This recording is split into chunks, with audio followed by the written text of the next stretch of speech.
Hola, muy buenas a todos. Entiendo que me oís y no me avisáis. Pasa la siguiente diapositiva, por favor.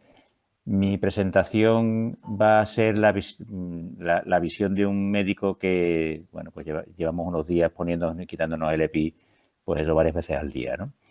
Hay expertos que tratan en esta cuestión en todos nuestros hospitales. Hemos tenido un experto que ha presentado previamente la situación epidemiológica global y que me corregirá los errores que cometa. Por eso yo voy a intentar dar la visión de un clínico e intentar transmitir qué es lo que percibimos o cuáles son las circunstancias que vivimos en el día a día con esta cuestión y qué hacemos para intentar prevenir la transmisión siguiendo las recomendaciones de nuestros preventivistas. Pasa a la siguiente. Estas figuras las ha puesto Tony previamente y con ellas quiero resaltar el hecho de que el gran foco de la epidemia, que fue pues Hubei, como todos sabemos, pues parece que está controlando de manera adecuada la transmisión. Todavía el número de casos es alto porque diariamente tienen todavía un buen número de casos, pero ni mucho menos lo que hubo al principio. Y en la figura de la derecha vemos el número de casos acumulados, cómo ha llegado al plató en esa región, y esto nos indica que potencialmente la transmisión es controlable en la comunidad, ¿no? Como ha explicado Tony previamente. Claro, esto requiere una serie de medidas que luego discutiremos y que habrá que valorar. Siempre discutimos cuando vemos este tipo de gráficas también hasta qué punto la epidemia se agota por sí misma cuando infecta al mayor número de personas susceptibles de infectarse y, por tanto, pues tiene un agotamiento propio. Yo creo que con la población aunque el número de casos sea potencialmente muy superior al número de casos diagnosticados, la población tan grande de esta provincia pues hace pensar que efectivamente eso no ha ocurrido y que verdaderamente ha sido el control lo que ha conseguido reducir el número de casos y llegar al plató. Pasa a la siguiente. Y como también ha explicado Tony, el cambio epidemiológico de las últimas 2 semanas es el aumento exponencial de casos fuera de China. Cuando pensábamos que la situación podía tener solución porque el foco inicial estaba controlado, pues nos hemos encontrado con esta sorpresa. Y la figura de la derecha me ha sorprendido mucho verla cuando pues la he visto, ver que la incidencia, cuando se mide por población, pues Corea del Sur e Italia es muy alta, incluso más alta que la de muchas provincias chinas, ¿no? De manera que verdaderamente el epicentro se ha trasladado desde China a otros países en la actualidad y lo tenemos desde luego bien cerca o incluso dentro de nosotros. Pasamos a la siguiente. Este aspecto del número de reproducción básico que ha comentado Tony me ha interesado a mí especialmente desde el principio. Cada uno nos da por una cosa y a mí me ha dado por ir recolectando artículos en el cual se evaluaba esta variable, ¿no? Una variable crucial para entender qué es lo que hay que hacer y hasta qué punto las medidas pueden ser más o menos eficaces o no, haciendo modelos matemáticos. Los modelos son metodológicamente complejos y se han hecho en distintos momentos de la epidemia y, pues, como sabemos, la puesta en marcha de medidas modifica este número, obviamente, ¿no? Pero hay un amplio rango de estimaciones en estudios que creo que están bien hechos, ¿eh? Y algún estudio ha encontrado rangos tan grandes como de más de 6, ¿no? Yo creo que esto explica la explosividad que estamos viendo. Una enfermedad con un R0 de 2 no explicaría lo que ha pasado en Italia, en mi opinión. Yo creo o lo que está pasando en Italia, ¿no? Por ejemplo, ¿no? Yo, sinceramente, creo que probablemente es bastante más elevado. Y estas estimaciones que están alrededor de 3 o por encima de 3 me parece que pueden ser adecuadas, ¿no? Pero es verdad que también algunos modelos muestran, como la referencia que os pongo debajo, que es un estudio que es muy interesante por si alguien lo quiere mirar, son modelos matemáticos que con distintas medidas de control y estimando su potencial eficacia, que luego veremos, pues efectivamente incluso así es capaz de reducir la transmisión por debajo de 1 y eso sería lo que controlaría el brote. Pasamos a la siguiente. Así que, por tanto, parece que por muy transmisible que es el virus, esto sería posible, ¿no? Los mecanismos de transmisión que conocemos, pues fundamentalmente la información proviene de otros coronavirus y de otros virus respiratorios, se ha comentado previamente y no me extiendo, las gotas respiratorias de más de 5 micras, el contacto con superficies contaminadas a través de estas propias gotas, que probablemente en algunas epidemias anteriores ha sido incluso más importante que la de las gotas directamente, y por tanto yo creo que es una de insistencia muy importante, la del contacto, la higiene de manos, etcétera, y esta discusión importante y eterna de la vía aérea, que ahora comentaremos. Pasamos a la siguiente. Si discutimos si el control de transmisión en la comunidad es posible, pues bueno, yo creo que tendremos que estar de acuerdo en que estamos ahora mismo en la fase de contención, como decía José Ramón antes, y verdaderamente en esa fase pues el diagnóstico de los casos es absolutamente fundamental y se discute si en algún momento de la evolución pues habría que pasar a esto que se llama la fase de mitigación o más bien de contingencia, de atender a los pacientes lo mejor posible y dar por hecho que no vamos a poder controlar mucho mejor de lo que ya se ha hecho la transmisión. Esta es una discusión que ahora mismo pues tiene expertos a favor y en contra de una cuestión u otra. Está claro que estamos en la fase de contención y probablemente no tiene mucho sentido que nos enfrasquemos en esa discusión porque estamos, como ya digo, en acciones de contención. Lo que pasa es que creo que es verdad que para hacer la contención hace falta, bueno, como se ha comentado previamente, el poder detectar a los pacientes de manera precoz, ¿no? La primera información que tuve de la situación en Italia, pues a través de amigos directamente que me comentaron, pues tenemos varios casos y un paciente ha fallecido. Y ya ellos mismos me dijeron, como todos pensamos, si hay un paciente fallecido seguramente tenemos varias centenares de casos, ¿no? Y efectivamente en pocos días ha sido así, ¿no? Claramente iban por detrás de la epidemia y esto es lo que nos preocupa a todos, ¿no? Yo creo que la parte de la contención necesita que vayamos por delante de la epidemia en la medida de lo posible. Pasamos a la siguiente. Con esta información, las recomendaciones del control de la transmisión en la comunidad pues, provienen de los conocimientos epidemiológicos generales y de la información que vamos adquiriendo por las epidemias previas de SARS o de MERS, de virus parecidos. También se han aplicado algunas parecidas de la gripe y pues son recomendaciones generales para la población, pues de la higiene respiratoria, de cómo hay que toser o estornudar, de la higiene de manos frecuente, reducir los contactos y las concentraciones de personas. En qué momento se hace cada cosa, pues dependerá un poco de qué grado de transmisión puede haber en la comunidad, no viajar a zonas de alta transmisión. Como decíamos, la detección precoz de los casos y su aislamiento, luego veremos que esto tiene relevancia en cuanto a la posibilidad del control. Por supuesto, en el caso de vínculo epidemiológico, en ausencia de transmisión local, es lo que podemos utilizar como criterio para hacer el diagnóstico, pero cuando ya hay transmisión local, el vínculo epidemiológico, como comentábamos previamente, ya no puede ser el criterio o no puede ser el único criterio y hay que utilizar criterios clínicos, y lo que parece lógico, ¿no?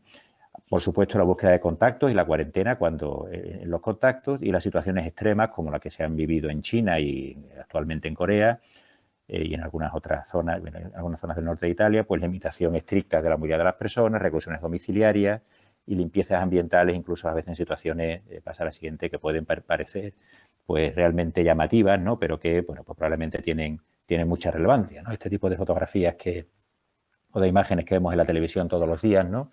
De multitudes de personas con mascarilla o de limpiezas ambientales de esta manera, ¿no? En el metro, etcétera, etcétera, o del presidente chino pues con la mascarilla, etcétera, tienen sentido en una situación epidemiológica concreta y desde luego pues no la tendrían o no la tendrían todavía en una situación como la que tenemos nosotros ahora, ¿no? Donde a la población le recomendamos las medidas de higiene respiratoria y la higiene de manos como medidas básicas y le explicamos que las mascarillas en la calle no tienen ninguna relevancia ni ningún sentido porque no les va a prevenir la infección. Pasamos a la siguiente.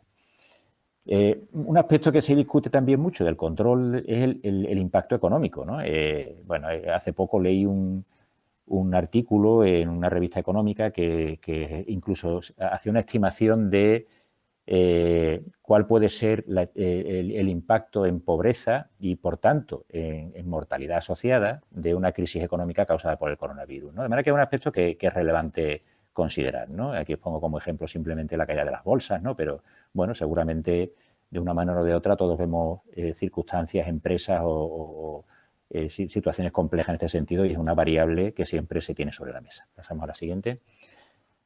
Decía que el aspecto hay distintos aspectos relevantes cuando intentamos ver hasta qué punto podemos controlar la epidemia. Este trabajo es un trabajo muy interesante porque evalúa cuánto de posible es el control de los brotes aislando a los pacientes y a los contactos y podemos ver cómo en la gráfica de la izquierda, en función del número del R0, del número de reproducción básico, en función del número de contactos que seamos capaces de seguir y controlar en cada paciente, pues vemos la probabilidad de alcanzar que ese número de reproducciones esté por debajo de 1, ¿no? Que sería lo que controlaría la epidemia. Vemos que si estamos hablando de un índice de reproducción de 2 o por encima de 2, necesitamos controlar un alto porcentaje de los contactos de los pacientes. Y si estamos cerca de 3, pues ya veis que tenemos que estar en 80%.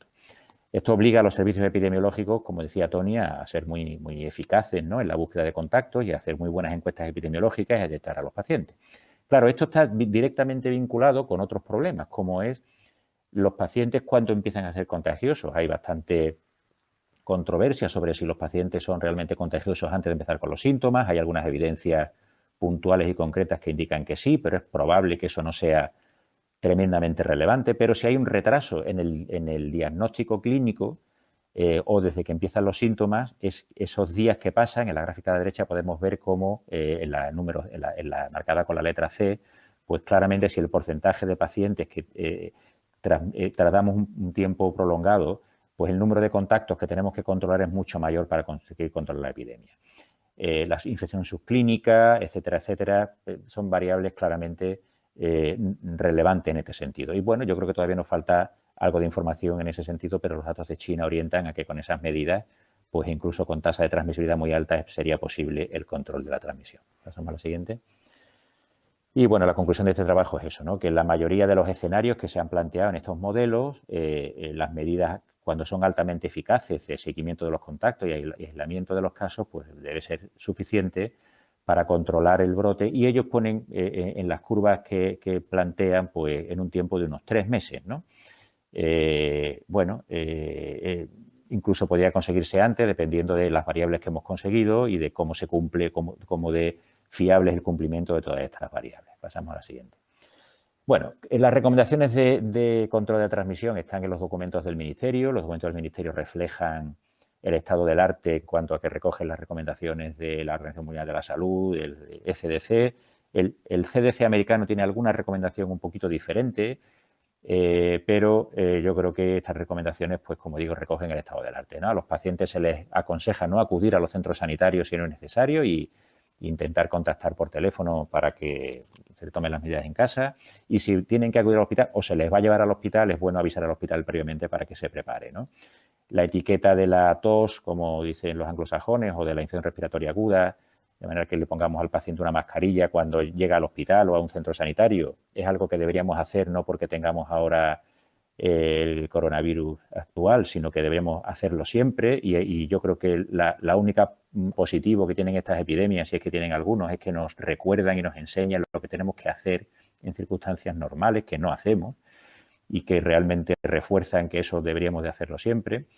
Y, bueno, pues las normas de toser adecuadamente en el codo, etcétera, etcétera. La parte de circuitos y transporte yo creo que la va a comentar con más detalle José Miguel, y así no le piso su parte porque es un aspecto fundamental.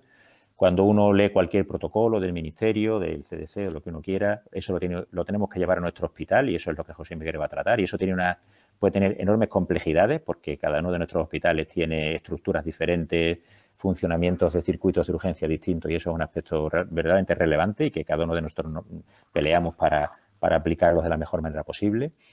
Los sanitarios ahora comentaremos, pero tenemos que utilizar las medidas estándar y la higiene de manos y, bueno, los equipos de protección individual. Creo que aquí hemos comentado previamente, ¿no?, qué hacemos cuando a los pacientes estamos hablando de que le vamos a solicitar pruebas a más pacientes o a pacientes con criterios clínicos que iremos definiendo, ¿no? Pero ¿qué hacemos una vez que solicitamos la prueba? Nos ponemos ya el equipo, tenemos un problema de factibilidad, no tenemos equipos para todo eso, no tenemos equipos suficientes para ponernos y quitarnos con cada paciente que viene con infección respiratoria aguda a un servicio de urgencias de cualquiera de nuestros hospitales. Esto hay que racionalizarlo, ¿no? Por eso el uso de las medidas estándar, que incluye la etiqueta respiratoria y que incluye la protección respiratoria ante un paciente que está tosiendo, ponernos a más de 2 metros de él, salvo cuando lo vamos a explorar, utilizar una mascarilla incluso gafas para los procedimientos que lo requieran, incluso una bata cuando lo requiere. Eso está en las precauciones estándar. Y de nuevo se nos olvida y no las hacemos. Y como decía Julio antes, tenemos que hacerlo de manera sindrómica, y porque el paciente no viene con un cartel en la cabeza diciendo que tengo este virus o aquel otro, sino que lo tenemos que hacer sistemáticamente, y esta epidemia de nuevo nos está recordando cosas que no hacemos y que deberíamos hacer, ¿no? Y bueno, todos los aspectos de limpieza ambiental que son tan importantes y que se han visto en virus previos, pero aquí también, y que de nuevo son cuestiones habituales o que deberíamos hacer habitualmente. Pasamos a la siguiente. Bueno, el equipo de protección individual está razonablemente bien definido en los distintos protocolos. El que se nos recomienda a nosotros es el uso de una bata, que habitualmente es impermeable por o si no lo es porque no disponemos de ella, había que cambiarla las veces que fuera necesario. Si se nos mancha, porque las batas de un solo uso pues suelen ser de mala calidad. El uso de guantes, mascarilla quirúrgica, una mascarilla que ahora comentaré, y la protección ocular. Lo de la mascarilla es una discusión mundial. Todo el mundo piensa que si lo que hablamos es de gotas respiratorias, la mascarilla quirúrgica debería ser suficiente, pero ante la incertidumbre y la duda, pues parece razonable en una situación de incertidumbre con un virus nuevo, en una situación en la que hay un buen número de casos de infección en sanitarios, como también José Miguel comentará, pues parece razonable que cuando nos exponemos a un paciente con alta sospecha o ya diagnosticado de infección por este coronavirus, usemos una mascarilla con filtro de partículas FFP2, ¿no? Que es la que mayoritariamente estamos utilizando en la mayoría de los hospitales. Y la FFP3, si la tenemos disponible para los procedimientos en los que se utilicen aerosoles, pues también parece una recomendación necesaria, ¿no? La evidencia que hay sobre esto es muy discutible. Me ha interesado, también me interesó en algunos brotes previos revisar qué evidencia hay. No es fácil encontrar evidencias en este sentido. Por supuesto, no hay ensayos comparativos haciendo una cosa u otra en cuanto al número de sanitarios que se infectan. Sería difícil hacerlo, ¿verdad? Y hay partículas virales que se discute si son viables o no. De posible transmisión aérea, pero su eficacia no es bien conocida y es un tema tremendamente controvertido, con expertos que claramente dicen que sí, otros que dicen que no. Hay algunos estudios que dicen que en el SARS probablemente tuvo una relevancia importante en la transmisión a algunos sanitarios, el hecho de que pudiera haber transmisión en aerosoles o aérea, y por tanto parece razonable tomar medidas en ese sentido, porque nuestra prioridad también, aparte del cuidado de los pacientes, por supuesto, es el cuidado de nuestros compañeros y de nosotros mismos, ¿no? Por tanto, a mí me parece razonable que utilicemos mascarillas FFP2 y que para cualquier procedimiento con aerosoles la 3, ¿no? Como sabemos bien, la colocación es fácil, la retirada es el momento más delicado, porque si no lo hacemos bien, pues podemos contaminarnos y hay que entrenarlo y hacerlo correctamente, como ahora comentaré. Bueno, hemos comentado lo del alta, tras del alta, que es lo que se está haciendo. Pasamos a la siguiente. Los mecanismos o los procedimientos que producen aerosol están resumidos en esta diapositiva. Como digo, la evidencia de que estos mecanismos realmente hayan causado transmisión son bastante circunstanciales, pero parece razonable considerarlos en la broncoscopia, cuando hay que hacer una reanimación cardiopulmonar, la ventilación no invasiva, la intubación traqueal, la ventilación manual. Todas estas se han asociado probablemente con infecciones en el caso del SARS previo, y parece razonable utilizarlas aquí también. El tema del tratamiento con nebulizadores, bueno, lo que se recomienda en la medida de lo posible es no utilizar aerosoles, sino utilizar estos mecanismos que tienen una cámara espaciadora y se utiliza mediante mecanismos de PAF, en el cual pues no generamos aerosoles, y en la medida de lo posible la recomendación es utilizar este tipo de tratamientos cuando el paciente requiere terapia inhalada, siempre que sea posible. Pasamos a la siguiente. Traigo este trabajo, que es un trabajo que tiene ya unos cuantos de años, pero lo traigo porque cuando lo leí hubo varias cosas que me llamaron la atención. Este fue un estudio en el que se evaluaron qué había pasado con una serie de sanitarios que se habían infectado en el área de Toronto. Fueron 17 sanitarios en 6 hospitales cuando tuvieron allí el brote de SARS, ¿no? Que, como sabéis, afectó también a algunos hospitales en Canadá. Y bueno, el sistema sanitario canadiense es un sistema sanitario reconocido, ¿no?, en todo el mundo por su calidad y por una serie de parámetros y de criterios de calidad, ¿no? Entonces, el hecho de que allí hubiera un número importante de sanitarios infectados, pues me pareció una experiencia particularmente interesante, ¿no? Y bueno, ya en su momento lo revisamos y creo que ahora tiene interés ver un poco qué ocurrió allí, ¿no? Es muy llamativo esta tabla, ¿no? Se le preguntó a los sanitarios, que por cierto falleció uno de los 17, se le preguntó si habían recibido entrenamiento formal para las medidas de prevención del SARS. Y fijaros que solo el 60% lo había recibido. Solo el 40% había recibido no solo una charlita, sino una demostración de cómo tenía que hacerlo. Y si vamos a más cosas, pues veis que el porcentaje es todavía más bajo, ¿no?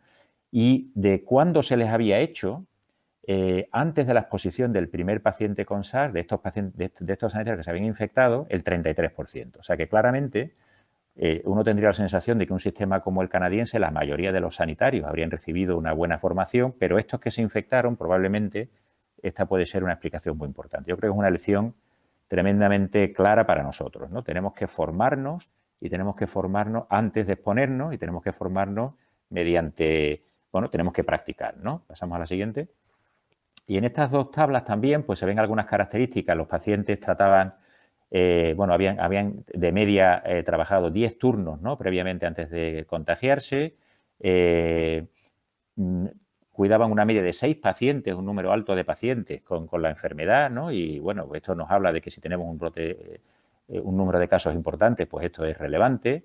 La mayoría de los pacientes pues tenían alguna medida relevante, un 30% de ventilación mecánica, etcétera, algunos procedimientos de riesgo, y esto lógicamente pues hace esto bueno, pues importante, como os digo, ¿no? En la figura de la derecha podéis ver qué medidas tomaron estos sanitarios. El 93% siempre vistió la mascarilla dentro de la habitación, pero algunos parece que no. Podéis ver también que la bata también, bueno, pues había algunas circunstancias. Es decir, que el cumplimiento de las medidas, independientemente de que se hicieran bien o mal, no fue completo, ¿no? Y eso es una cuestión importante. Pasamos a la siguiente. Bueno, aquí simplemente en esta figura os pongo las recomendaciones para que las tengamos ahí presentes. Están difundidas por todos sitios, la oficina del Ministerio, en todos lados. Creo que no merece la pena que nos paremos si alguien quiere alguna consulta. Pero esto lo clave es entrenarlo, ¿no? Y hacerlo repetidamente. Pasamos a la siguiente. A los pacientes los podemos remitir a domicilio. Hay una serie de recomendaciones que también están incluidas en el documento del Ministerio. Algunas, cuando uno las lee, les parece difícil. A mí me parecería de difícil cumplimiento, pero bueno, yo creo que es razonable dar unas recomendaciones al paciente. Creo que es bueno que se las lleve por escrito, si el paciente va desde el hospital o si algún sanitario va a casa del paciente, pues que se las deje allí para que el paciente pueda revisarla y consultarla, ¿no? Debe tener una habitación individual, ventilada a la calle, si es posible un baño exclusivo o si no hay que desinfectarlo después de cada uso del paciente, no recibir visitas, fuera de los familiares que conviven con él, utilizar mascarillas si tiene que salir a la zona común en alguna circunstancia, limpiar la superficie, bueno, lavado, etcétera, etcétera, ¿no? Bueno, hay una serie de recomendaciones que hay que tener en cuenta. Pasamos a la siguiente. Bueno, terminando, creo que hay todavía, obviamente, muchas dudas, ¿no? ¿Qué hacemos o cómo abordamos los pacientes en esta situación de brote que vengan con síntomas respiratorios? ¿Cómo los atendemos en el servicio de urgencias hasta que determinemos si son o no un posible caso? Yo he dado mi opinión sobre las medidas de precaución general, pero bueno, será un motivo de discusión seguro y José Miguel lo tratará. Algunos aspectos concretos de la transmisión aérea, si el tipo de mascarilla debe ser uno u otro, cuándo hay que usar presión negativa o cuándo no, o cuándo no es necesario, y qué hacen los hospitales que no tienen habitaciones con presión negativa. ¿Qué pasa con los infectados asintomáticos y qué importancia tienen? Esto que os pongo ahí son algunas de las experiencias en las que, bueno, pues hay una buena prueba de que han transmitido la infección estando asintomáticos, pero bueno, su importancia probablemente sea relativa. Habéis comentado ya previamente qué pasa con estos pacientes que se dan de alta y que luego se les repite la PCR y vuelve a ser positiva. Yo tengo la sensación de que esto tiene muy poca relevancia. La detección probablemente de partículas virales no siempre significa que sean transmisibles. ¿Cómo identificamos los grandes transmisores? Que posiblemente es un aspecto absolutamente clave en los hospitales, que no tenemos ahora mismo manera de hacerlo. Y si los antivirales, además de poder eventualmente tener eficacia para el tratamiento de la infección, eventualmente pueden también ayudar a reducir la transmisión. Pasamos a la siguiente. Y bueno, pues finalmente solamente concluir que bueno, hay una cierta controversia en ámbito científico sobre si el control de las medidas, si el control de la transmisión a la población es posible. Parece que la experiencia china indica que sí, pero requiere medidas que tienen un gran impacto social y además un impacto económico relevante, y creo que esto no olvidar y hay que tenerlo en cuenta. Que la protección de los sanitarios es una prioridad porque, bueno, es evidente que somos los que tenemos que cuidar a los pacientes y si no estamos nosotros, pues no lo va a hacer nadie. Y que existen dudas sobre la necesidad de determinadas medidas en los hospitales, pero que a lo mejor son excesivas, pero la prudencia las hace necesarias y, por tanto, creo que tenemos que plantearnos usarlas tal como está recomendado y bueno, no discutir sobre ellas. Bueno, eso es todo y si luego tenemos alguna pregunta, pues vuelvo. Gracias.